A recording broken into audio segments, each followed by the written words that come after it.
বন্ধু দেখ আইফোন কিনা লাইছি। কিরে বন্ধু, টাকা পালি কই? কিডনি বেচছিস? এই দেখ। কিরে শালার, কিডনিও বেচে নাই, আর রাতে আইফোন কিনে আনলাইছে। ব্যাপারটা তো বুঝলাম না। তো থাক, চলে গেলাম। শালার ও আইফোন কিনছে, আমি আজ পলা থাকবো, দেখি কি করে।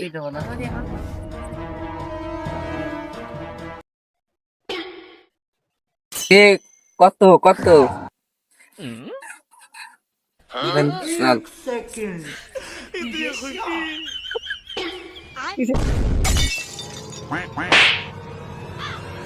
লাকি রে, আমি তো গাছে খাই।